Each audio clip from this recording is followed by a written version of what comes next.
அன்னைக்கு முதல் வணக்கம். அன்னைய தமிழுக்கு என் வணக்கம்.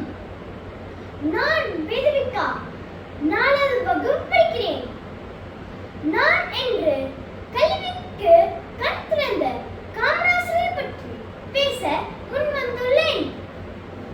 உழைப்போ உயர்ந்த வள்ளல் இவரே, நாட்டுக்காக வாழ்ந்த நல்ல இவரே, விடுதலை வீரரே, படிக்காத மேதியே, காந்தி வெளிவந்த எங்க